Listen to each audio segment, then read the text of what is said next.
నమస్తే. నేను journalist YNR. ఏపీలో వాలంటీర్ల అంశం ఎంత పెద్ద రాజకీయ రచ్చకు దారితీస్తుందో చూస్తున్నాం. వాలంటీర్ల ద్వారా ఆంధ్రప్రదేశ్ రాష్ట్రంలో గడిచిన కొద్ది నెలలుగా పెన్షన్ల పంపిణీ చేస్తున్నారు. వృద్ధులకు, వికలాంగులకు, వితంతువులకు ఎవరైతే పెన్షన్‌దారులు ఉన్నారో వాళ్ళందరికీ వాళ్ళ ఇంటి దగ్గరికి వెళ్లి పెన్షన్లు పంపిణీ చేసే కార్యక్రమం ఆంధ్రప్రదేశ్ ప్రభుత్వం చేస్తోంది. దేశంలో ఇప్పటివరకు ఏ ప్రభుత్వము చేయని కార్యక్రమం ఇది. పెన్షన్‌దారులకు వాళ్ళ ఇంటికెళ్ళి ఫస్ట్ తారీఖు ఉదయం 6 గంటలకే పెన్షన్లు అందించే ఒక బృహత్తర కార్యక్రమానికి ఆంధ్రప్రదేశ్ ప్రభుత్వం శ్రీకారం చుట్టింది. సక్సెస్‌ఫుల్‌గా కొన్ని నెలలుగా దాన్ని అమలు చేస్తోంది. దీనిపైన ప్రతిపక్షాలు ఆరోపణలు, విమర్శలు చేస్తూ వస్తున్నాయి. ఈ విమర్శలు పెన్షన్ తీసుకుంటున్న వాళ్ళని ఉద్దేశించి కాకుండా వాలంటీర్లు వల్ల సోషల్ ఇష్యూస్ వస్తున్నాయి. వాలంటీర్ల వల్ల గ్రామాల్లో సమస్యలు వస్తున్నాయి. ఇంట్లో ఎవరు లేని టైంలో తలుపులు కొడుతున్నారు. మహిళలకు సంబంధించిన సమాచారాన్ని బయటకు చేరవేస్తున్నారు. మహిళలు అక్రమ రవాణాకు కారణమవుతున్నారు. రాజ్యాంగ వ్యతిరేక శక్తులుగా ఉన్నారు. ఇటువంటి ఒక ప్రొజెక్షన్ వాలంటీర్లకు సంబంధించిన అంశంలో ఆంధ్రప్రదేశ్‌లో ప్రతిపక్షాలు ఇస్తూ వస్తున్నాయి. ప్రధానంగా తెలుగుదేశం పార్టీ మీడియా. ఈ నేపథ్యంలో తెలుగుదేశం పార్టీ మనిషిగా ముద్రపడ్డ నిమ్మగడ్డ రమేష్ కుమార్ గారి నేతృత్వంలో కొంతమంది బ్యూరోక్రాట్స్ ఒక ఫోరం ఏర్పాటు చేసి డెమోక్రసీ కోసం పనిచేస్తున్నట్లుగా చెప్తున్న ఆ ఫోరం కోర్టులో పిటిషన్ కూడా వేసింది. వాలంటీర్ల వ్యవస్థని రద్దు చేయాలని కోరుతోంది. వాలంటీర్ల వ్యవస్థ పెన్షన్‌దారుల కంటే ఎక్కువ వైసీపీ కోసం పనిచేస్తుంది అనేది వాళ్ళ అలిగేషన్. ఈ నేపథ్యంలో వాలంటీర్ల వ్యవస్థను రద్దు చేయాలని కోరుతూ వస్తున్నారు. అయితే చాలా కాలంగా ఈ గొడవ, ఈ ఇష్యూస్ అన్నీ నడుస్తూ వస్తున్నప్పటికీ తాజాగా ఎన్నికల షెడ్యూల్ వచ్చిన నేపథ్యంలో వాలంటీర్లు పెన్షన్ పంపిణీ చేయడానికి వీల్లేదు అంటూ ఎలక్షన్ కమిషన్ చెప్పింది. దీనికి బేస్ నిమ్మగడ్డ రమేష్ కుమార్ గారికి సంబంధించిన పిటిషను, ఆయనకు సంబంధించిన కంప్లైంట్స్. దాన్ని బేస్ చేసుకుని ఎలక్షన్ కమిషన్ నిర్ణయం తీసుకున్న నేపథ్యంలో ఆంధ్రప్రదేశ్లో ఏప్రిల్, మే నెలలకు సంబంధించిన పెన్షన్ పంపిణీని వాలంటీర్లు కాకుండా వేరే మార్గాల ద్వారా చేయించాలి అంటూ ఎలక్షన్ కమిషన్ ఆదేశాలు ఇచ్చింది. దీంతో ఇప్పుడు ఈ నెల, వచ్చే నెల పెన్షన్‌దారులు ఎలా పెన్షన్ తీసుకోవాలనే దానికి సంబంధించి ప్రభుత్వం నుంచి స్పష్టత రావాల్సి ఉంది. సచివాలయాలు ఉన్నాయి గ్రామాల్లో.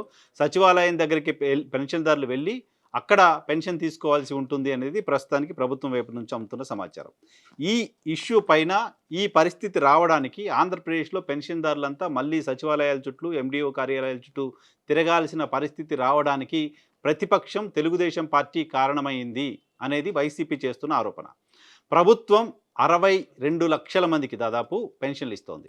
సో ఈ 62 లక్షల మంది కుటుంబాల దృష్టిలో కూటమిని విలన్‌గా తెలుగుదేశం పార్టీ మార్చేసింది అని భారతీయ జనతా పార్టీ, జనసేన పార్టీ అభిప్రాయపడుతున్నట్లుగా సమాచారం అందుతోంది. 62 లక్షల కుటుంబాలు ఈరోజు మొత్తం కూటమిని విలన్‌గా చూసే పరిస్థితి ఉంటుంది.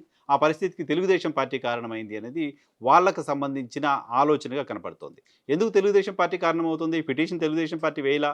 వాలంటీర్లను ఈ పెన్షన్ల పంపిణీ చేయకుండా ఆపమని తెలుగుదేశం పార్టీ చెప్పలా?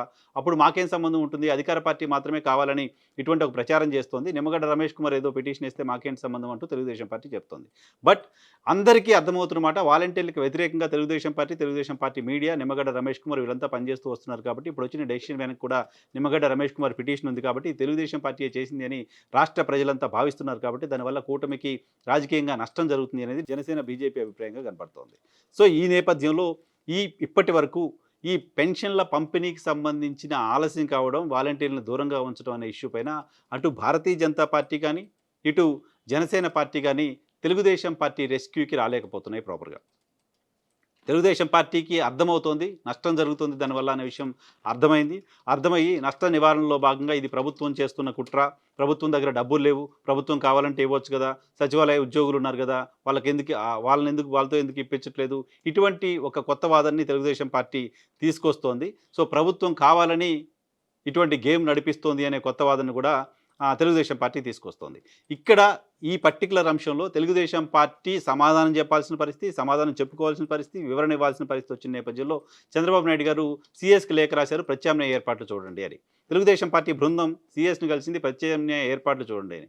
సో ప్రత్యామ్నాయ ఏర్పాట్లు చూడండి అని ప్రభుత్వానికి, సీఎస్కి లేఖలు రాసే బదులు ఎలక్షన్ కమిషన్కే పార్టీలుగా మాకు అభ్యంతరం లేదు, దానివల్ల ఎలాంటి నష్టం లేదు, రాజకీయంగా ఎలాంటి ఇబ్బంది ఉండదు, 68 లక్షల మంది ఇబ్బంది పడతారు, వాలంటీర్ల ద్వారానే దాన్ని పంపిణీ చేయించేలా చూడండి అని ఒక నోట్ ఎలక్షన్ కమిషనర్కి రాసి ఉండొచ్చు. లేదా నిమ్మగడ్డ రమేష్ కుమార్ ఇటువంటి పిటిషన్ వేసి నష్టం చేశాడు ఇంతమంది ఇన్ని లక్షల కుటుంబాలకి అని ఒక మాట మాట్లాడి ఉండొచ్చు. అదేది చేయట్లేదు తెలుగుదేశం పార్టీ. అదేది చేయకపోవడం వల్ల నష్టం మరింత ఎక్కువగా ఉంది. ఇప్పుడు వారం రోజుల పాటు ఎండల్లో పెన్షన్ ఎక్కడ తీసుకోవాలో తెలియని ఒక పరిస్థితిలో, ఒక ఆందోళనలో 62 లక్షల కుటుంబాలు ఉన్న నేపథ్యంలో దానికి సంబంధించిన ఇబ్బంది తెలుగుదేశం పార్టీ ఫేస్ చేస్తూ ఉన్న నేపథ్యంలో తెలుగుదేశం పార్టీని రెస్క్యూ చేయాల్సిన బాధ్యత, చేసే పరిస్థితిలో ఉండాల్సిన కూటమి భాగస్వామ్య పక్షాలైన జనసేన, భారతీయ జనతా పార్టీ ఇప్పటివరకు ప్రాపర్ రెస్క్యూకి రాకపోవడం కూటమిలో వీళ్ళ వాలంటీర్ల కారణంగా చిచ్చు రేగుతోంది, లుకలుకలు వస్తున్నాయనే ఒక ఇంప్రెషన్ కలిగిస్తోంది.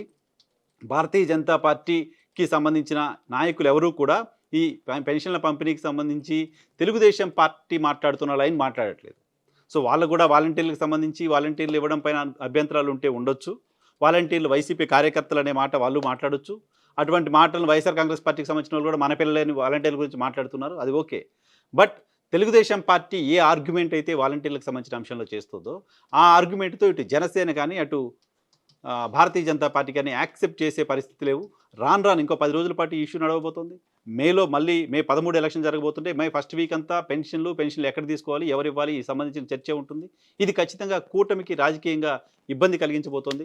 సో కూటమి నాయకులు అంతా ఒక్కటిగా దీనిపైన ఒక స్టేట్మెంట్ ఇస్తారా? కూటమి నాయకులు అంతా దీనిపైన ఒకటే విధానంలో ఉంటారా? కూటమి నాయకులంతా దీని గురించి తెలుగుదేశం పార్టీ మాట్లాడుతున్న లైన్లోనే మాట్లాడతారా అంటే ఇప్పటి వరకు మాత్రం ఆ పరిస్థితి కనపడట్లేదు. బహుశా వాళ్ళను కూడా ఆ టీడీపీ తమ లైన్లో మాట్లాడేలా చేయగలుగుతుందా లేదా అనేది చూద్దాం. Thank you.